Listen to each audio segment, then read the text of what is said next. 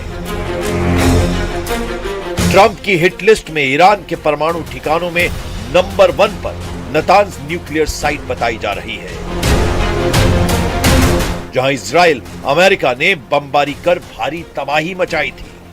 Trump चाहते हैं कि नतांज का चप्पा चप्पा खंगाला जाए, ईरान के एटम बम ग्रेड यूरेनियम की जांच की जाए, लेकिन ईरान टस से मस नहीं हो रहा है, जिससे बारूदी टकराव का खौफनाक माहौल बन चुका है, जिसे देखते हुए इजराइल ने अपने नए वॉर कमांडर के नाम का ऐलान कर दिया है। नेतन्याहू ने ईरान को सबक सिखाने के लिए कमांडर बराक को कमान सौंप दी है। Brigadier general Barak Hiram Israeli defence force के ऑपरेशनल डिवीजन चीफ का जिम्मा संभालने जा रहे हैं। जनरल बराक हिराम पहले गजा डिवीजन के कमांडर थे। उससे पहले 99वीं डिवीजन के कमांडर के तौर पर उनका बहुत नाम हुआ था। हमास से किबुत्स बेरी की लड़ाई में बराक हिराम ने जबरदस्त सफलता पाई थी। General Barak brigadier general Israel Shomer की जगह ले रहे हैं, जिन्होंने इसी महीने ऑपरेशंस डिवीजन चीफ का पद अचानक छोड़ दिया था।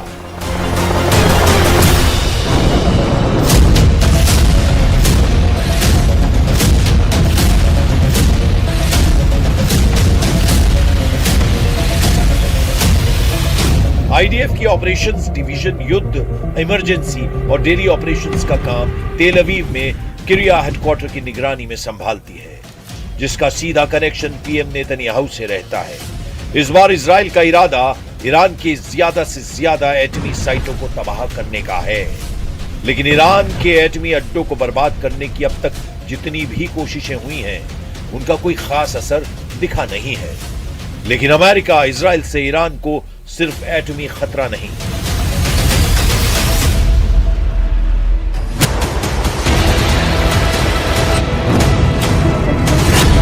ईरान के इन 7 शहरों की शक्ल गजा जैसी बनाने के लिए इजराइल रेडी है।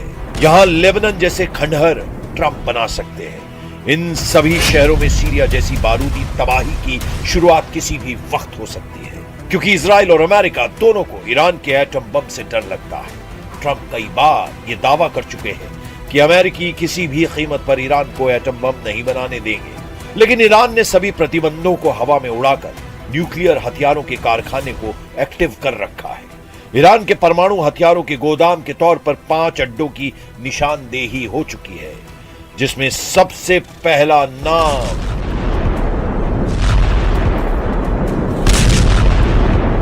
नतांज न्यूक्लियर साइट का है। नतांज में ईरान का सबसे बड़ा यूरेनियम संवर्धन प्रोग्राम चलता है। ईरान की राजधानी तेहरान से लगभग 300 किलोमीटर दक्षिण में नतांज इस्फहान सूबे में है, जहां 2 प्लांट लगे हैं। पहला underground fuel enrichment plant FEP और दूसरा upper pilot fuel enrichment plant PFEP। Natanz nuclear site का पता साल 2002 में ही चल गया था। इजराइल ने नतांज साइट को कई बार निशाना बनाने की कोशिश भी की है।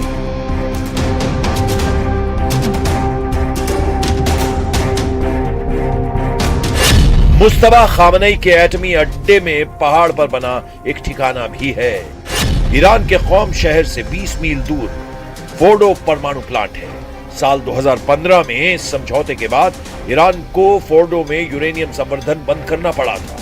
हालांकि अब यहां 1000 से अधिक सेंट्रीफ्यूज काम कर रहे हैं। पहाड़ी परमाणु प्रयोगशाला की तर्ज पर ईरान ने इस्फहान में भी न्यूक्लियर हथियार का कारखाना बना रखा है, जहां fuel plate fabrication plant, uranium conversion facility तैयार की जाती है। इन्हीं से यूरेनियम को यूरेनियम मैक्साफ्लोराइड में बदला जाता है, जिसे सेंट्रीफ्यूज में डाला जाता है। इस्फहान में यूरेनियम मेटल बनाने के उपकरण भी है, जो परमाणु बम के कोर को बनाने में किया जा सकता है। IAEA ने हाल की जांच के बाद कहा कि इस्फहान में सेंट्रीफ्यूज पार्ट्स बनाने की मशीनें हैं।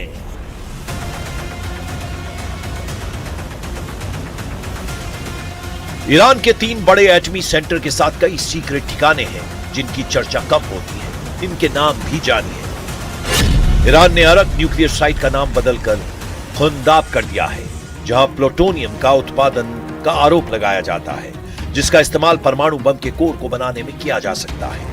ईरान का इकलौता परमाणु ऊर्जा संयंत्र वो शहर में है, जो रूसी ईंधन से चलता है, जिसका इस्तेमाल ईरान बिजली बनाने के लिए करता है। ईरान का एक एटमी अड्डा यज़्द के रेगिस्तान में बताया जाता है। ईरान के एटमी हथियारों का बेस फार्चिन में है। इस साइट पर ईरान मिसाइलों की टेस्टिंग भी करता है।